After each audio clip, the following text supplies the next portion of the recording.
It's time for us to switch conversations. It's time for us to move from agriculture and, everything, farming, livestock, everything agriculture, to education. Now, just this weekend past, we saw several complaints online, and I'm trying to play, but it's sound, but my network is terrible, so I'm going to skip that. We saw different complaints online where candidates came out and said, no, this cannot be my result. JAMB gave it to me. According to the statistics, about 76% of candidates failed to reach the halfway point. Now, we're talking about 1.7 plus million people who sat for the exam, right? More than a half, 76% of them were not able to score 200 and above. And that's a very appalling result in itself. However, that's not the bone of contention. The bone of contention is that a lot of people disowned the result and said that JAMB did not do a proper job in conducting that exam. Now, according to our report this morning, over 8,000 candidates are threatening to sue JAMB because of the glitches that characterize the examination. But I'm looking way beyond all of that.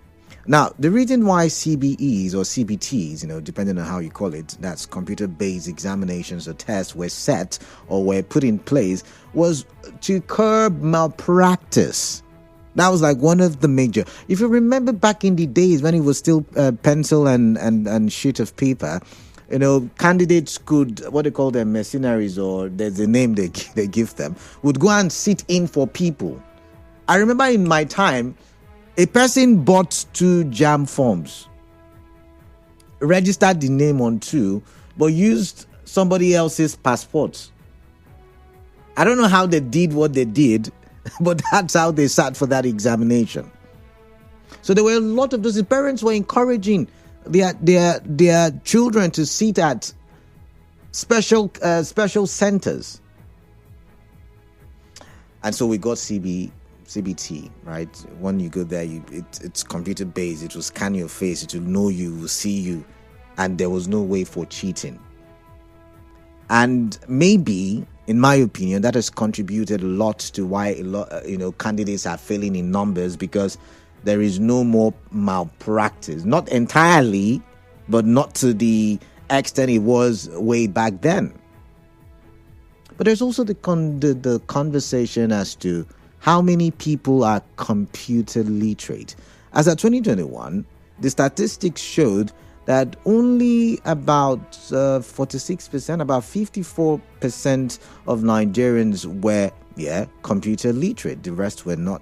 Am I getting it right now? I'll go back to my stats shortly, because my brain is still nocturnal, not diurnal, so it doesn't work. It doesn't work as sharp during the day as it used to. Forgive me for that. But let's take a listen to this candidate who complained bitterly about, the score. And then I introduce my guest, and then we'll get into matters arising. Okay, the network is really slow, so I can't play the video just yet. But my guest, I was shocked when I was reading the news yesterday, and I saw associate professor attached to his name. Is Dr. A PhD holder, is that how you say it? How do you, no, I'm not an educationist. I don't know how you guys do this. But yeah, it goes by the name. So should I still call you doctor, or should I call you associate prof? In titles. Honestly speaking. All right, so he's an associate professor, actually, and a lecturer at the Department of Educational Foundations. I'm talking about Benjamin Nyewusira.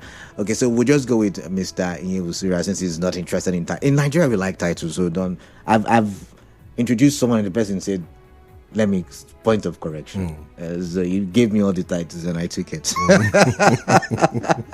right, welcome to the show, Mr. Nyewusira. It's good to have you. It's been a while. Yes, indeed, Kala. It's nice to have you back on Hard Facts. I think my family and I will miss you a great deal. You know what they say, I'm on sabbatical. That's what you people say. That's what they say, yeah. I'm on sabbatical. Okay. Anyways, welcome back. So let's get into the meat of the conversation. There's so much controversy characterizing this year's JAMB exam. What would you say, as someone who's in the educational sector, what would you say about the controversy? Let's start from there. Let's start from the basics. Well, good evening, everyone. I want to say that the digital world is very pervasive, and it's virtually in every facet of life. And of course, the education industry is not an exception. As a matter of fact, the internet and computers are created by knowledge. Okay, it's a product of education itself. So education should be a consumer of its product. That's what I should say. And so, when we started CBT a few years ago, some persons had some reservations in view of our peculiarities, the challenges we have here. All right, but over time, I would say that there has been some improvement, in the process and the use of CBT for JAMB exams. Don't really forget, maybe your memory is failing you, that sometime last year, we also had a conversation on the performance. We did. We did. But in this case now, it's an abysmal performance. Last year was 74%. This year is 76%. So there's an increase in failure. Yes. Okay, so there is an increase in failure. And JAMB is saying, if I listened to, is it Joseph Benjamin, their spokesperson, who is my namesake or something like that? I think Fabian Benjamin. Correct me. Thank you. And he was saying that the reason is that JAMB has succeeded in curbing malpractices. And that is the reason why we are recording the rate of failure. Well, now the students are saying something different because they participated in this exam and they observed glitches. And JAMB has not refuted the very fact that they had issues with the process. And the JAMB will come up with a reply tomorrow. They're going to have a review tomorrow. They said they were going to have a review. But for now, as we speak, they've not been able to.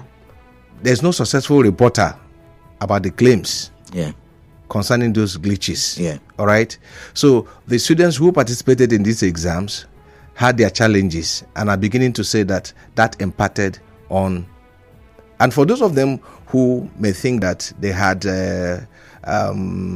performed well and that the system isn't propping up, the accurate result, then there are issues. Let JAMB do the probing. All right. I'm of the view that they should find out what actually happened, because people are threatening and they have the right to seek redress. That's my position. They have the right to ask for a review. In the university system, if you fail an exam and you think that you didn't fail the exam, you are at liberty to request for remarking of your script. So that's in itself is a legal request? Yes, it is. It's allowed in the system. You should call for your papers to be remarked by another, lecturer or maybe. I'm not so much of a tech person. Like, I don't have in-depth knowledge of tech. Well, same here anyway. But when we talked about tech the last time as a nation was during the election 2023, when we had the glitch became a very popular word as a result of that.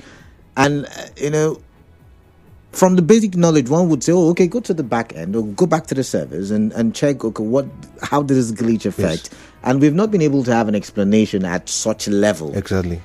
Do you think that, maybe something similar would happen with this, where we will not be able to say, the computers failed, to mark correctly, or the computers mark correctly? And if that is the case, should there be a reconduct of the examinations? Well, just like you said, I am not a tech person. But there is every possibility that these glitches happen. There is. Sometimes, even your handset can fail you. Yeah, of course it does. Good. It does. So we cannot discountenance that. We cannot gloss over that. Mm-hmm. It's possible. And if that has happened, it because of the board, that JAMB now, to go back, review the entire process. It may not actually be resetting another exam for these candidates. Don't forget that there is what they call moderation of results. Yes. What does that mean? It can happen in the school system, all right, or in course of evaluation or tests. If there is mass failure, right, the board or maybe the individual conducting that exam is at liberty to review, moderate, maybe add some marks across board, not to disadvantage of any kind. I get you, but these students are saying no. See, for instance, I'm going to play this now because the video is loaded. Okay. But let's listen. I want to talk about JAMB 2025. Last year I wrote JAMB, I got a score of 297 and I registered for system engineering in UNILAG, but due to some hitches in Positiemi and WAEC, I could not go there. So this year I wrote JAMB, I came prepared, I had studied over 25 past questions. Just to wake up this morning and check my JAMB results, and I got 155, which is very ridiculous because in the first place, all the mock and CBT exams that I've written, I have never ever gotten less than 250, which is very surprising and shocking that JAMB can give me a score of 155. I don't know what to say, and I want everyone in Nigeria to speak up on this because this is not the result. I've heard many complaints from Twitter and from different social media apps that people that did very well last year, that are capable of doing very well, are getting extremely low marks, like me. Because I had my exam on Monday the 28th, and it's like most people on that Monday they had problems because my system logged me out two times. So I don't know, maybe as it logged me out, the answer maybe submitted for me or something. So I really want to know what the problem is with JAMB. JAMB should be able to tell us what the problem is. And okay. All right, so she wants to know what the problem is. Now, you talked about moderating results. Yeah. In such a situation where she believes that she has sat down for this examination once and done several mock exams and she has never scored below 250, that why would she be getting 155? I mean, how do you moderate such a result? Well, for this candidate, one thing in the exam, the funny thing in the exam is that you are not the person evaluating yourself. Okay. Okay, so you cannot. You may be a very bright student, no doubt about it, but there could be circumstances, leading to you participating in that exam, which could, affect your performance. It's possible. Okay. Probably you woke up on the wrong side of the bed. Interesting. Probably you were sick. Probably on the way to the exam. Don't forget that, many people cried out that the exam for some persons were slated by 6:30 a.m. Yeah, something like that. So those made all those statements. Yeah. Right. So that could be worrisome for somebody who is not used to waking up early, unsettling, and all of that. And all of that. So a lot of factors, an interplay of factors could be responsible for her performance. She cannot award herself scores. That's one thing. So how do you moderate such? Yeah, like I said, result moderation could be done in a way to avoid mass failure. It doesn't. People are crying out. If there is mass failure, if there's a mass failure, you could provide for a moderation, just to make sure that the cry following the mass failure does not continue. And so you have given some persons some leverages to still succeed. That's the essence of it. All right. So why not just reconduct or reset an examination? That would be for JAMB to decide. After all, we've had cases where exams are completely cancelled, cancelled completely. I remember post-UTME. Good. I think 2007, 2006. Department of Linguistics and Communication at the time. I think it was 2007, and 2007 or 2008. I can't remember. And it was cancelled because I don't know what the reason. I can't remember what the reason was. So we had to come back. And we sat for the exam again 1 week later. There's an option. It's an option. So we wait for JAMB to come up with the options. So it's an option. The exam, no doubt, can be reconducted. Is an option for JAMB. All right. But one thing we must know is that CBTs have their advantages and disadvantages. We'll get to that. We'll get to the advantages. But can I quickly, because I've got like 30 seconds, can I quickly ask this question? Talking about test of knowledge now, is examination a test of knowledge, given what we see? And you've talked about several factors playing, on settlement or something. Is it really a true test of knowledge? Exams remain the true test of knowledge to the extent that the validity of that exam is not compromised. Okay. That is, the exam tested what it ought to test. That's it. When the exam does not test what it ought to test, then we can say that exams or that very particular exam is not the true test of knowledge. But when exam is, goes to test. Okay, I've got a commercial. Right. The show continues after this break on Nigeria.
Still have Benjamin Nyewusira in the studio, lecturer, University of Port Harcourt, Department Educational Foundations, and we've been talking about the controversy surrounding JAMB. I am Kalada Kurubatibo, and because we don't have enough time, I'm going to quickly go into the conversation. So before the break, you were telling us about how examination is still a true test of knowledge. Yes, so indeed. Can you just finish off that thought and then we move on to the next? Yes, I was trying to harp on the validity of every exam. Okay. And what does that mean? It simply means that when you conduct exam, it should test what it actually should be testing. If it doesn't test exactly what it is supposed to test, then the validity is questioned. So what are these exams really testing? What are they testing? For instance, JAMB. Knowledge. But then again, for instance, Yes. listening to this girl that we played a clip earlier, said, Right. I've scored 255. That's her claim. That's her claim. Well, she may have evidence. But let's say it's true, right? 255, 155, that's a far cry. Yes. Mock exams, when she sat for it, she said the least she got was 250. 250, 155, still a far cry. So is that really... like you said, several conditions may have been responsible. Yeah. The mind wasn't settled. Maybe the glitches that occurred because she said her system logged that off twice. So, was it really a test of knowledge? The intention Okay. is to test knowledge. That is what exams are all about.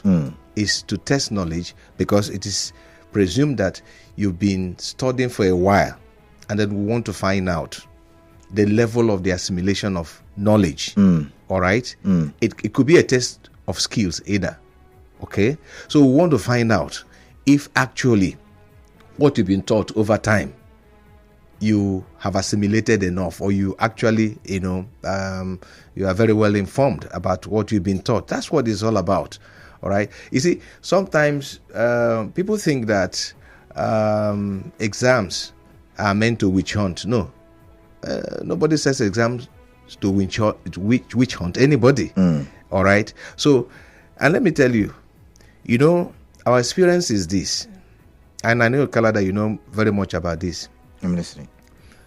For students who will have scored higher in this exam, this very controversial exam now, they will be bold enough to tell you, Uncle Kalada, I scored 334, 335. But for the person or persons with very poor results, they will tell you, JAMB gave me. Of course. Wyatt gave me. Of course, it's been a lingua for a long Neku time. gave me. So that is it. So understand that. So when you fail, you were given. But when you pass, you merited it. No. That we should do away from that narrative. All right. Yeah, So over 1.9 candidates sat for the UTME, 1.5 million scored below 200. That's the 76% I calculated. However, JAMB has come out to admit errors. Yeah. I'm just going to summarize it. He said one or two errors. That's what I can see. Oloyede said what should have been a moment of joy has changed due to one or two errors. So back to the question I asked you earlier: should they reconduct? Should they reset these exams? If only he was clear with what those errors are.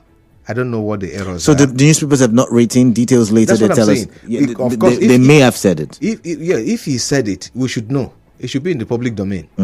But I don't think I want to believe that he was reported the way he said it. Okay. So, but we should go beyond that to find out what are these errors. It is good for us to know. It's good for the public to know. It's good for parents to know. It's good for these candidates to know what are these errors. We must dig into knowing what these errors are.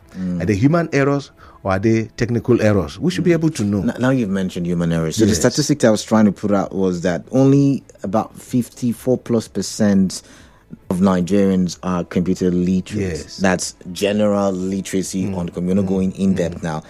That's at 2021. That number is not improved a lot, even after several researches were done by different agencies and bodies.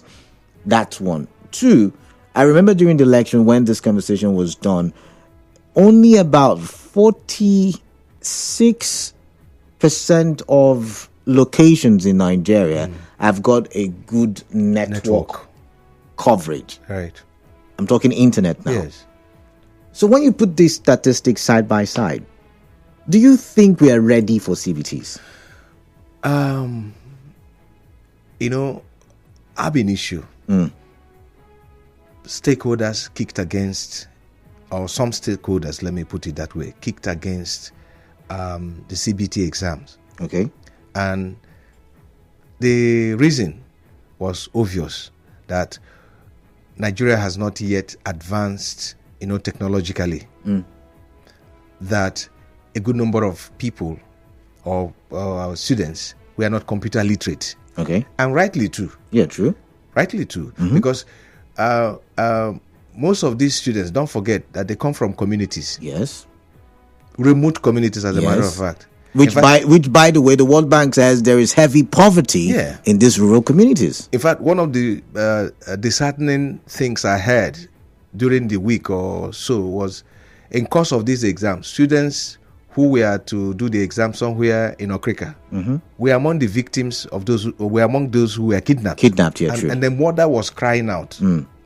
Father broke down.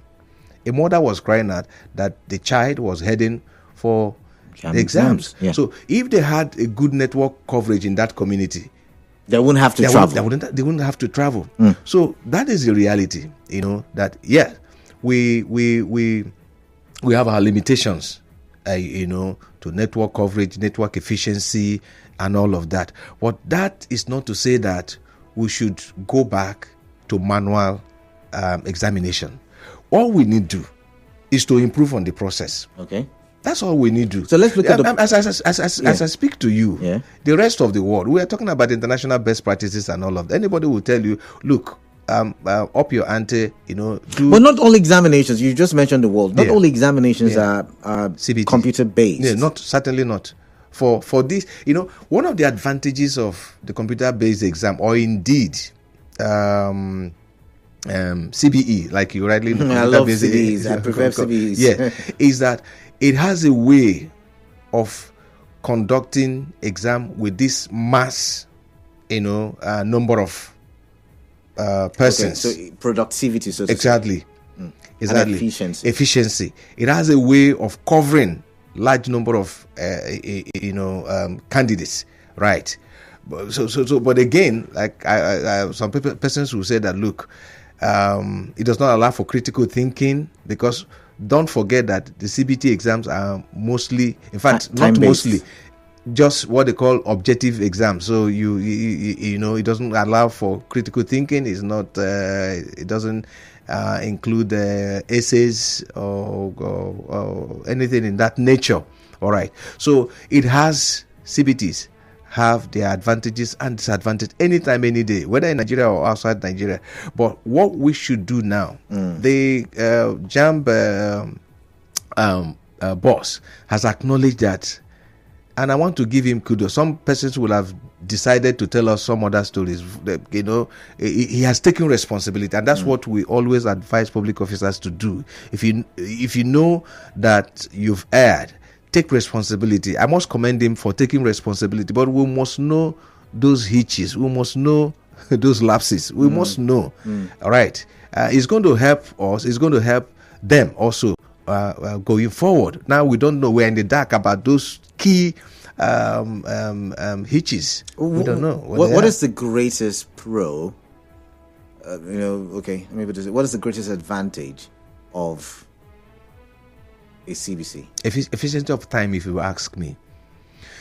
So this, back in the day, when you do manual exams, it takes months to mark or grade, right? And then before the result will be released. But it is almost instantly. All right.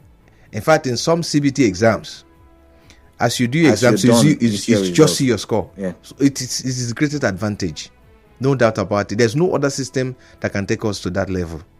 I see. There's absolutely no other system that I know of that can take us to that level. So the CBT or the computer-based exam is such that it's time saving. It's time saving. And so that is the greatest advantage, because you do your exams in no distant time, the results are out. Talking about time saving, we don't have time to save on the show. It's almost time for us to go. But there's a conversation you and I have been wanting to have for months now, and that's the educational policy or policy direction in Nigeria. Yes. What is it now? Because the former minister had said one thing, the new minister came in and said another. So what is it now? Well, we are waiting for the last I read of attempt to review the policy was when it was reported that the present minister, what's his name now? Alausa talked about doing away with the 6334 system. That is, doing away with the and then again a reporter came that he only made a proposal. Okay. All right. He only made a proposal, and that is going to be tabled before the National Council of Education for a review and possible implementation. Yes. So that is where we are. And I said that is going to be somewhere around October this year, October 2005. So, but for now, that is where we are. All right. But I'm not really so keen about all of these policy. We don't have time to talk policies, but I'm sorry, Benjamin Nyewusira. I'm sorry. Always a pleasure having conversation with you. Anytime, any day. All right then. Stay tuned. Law and Property with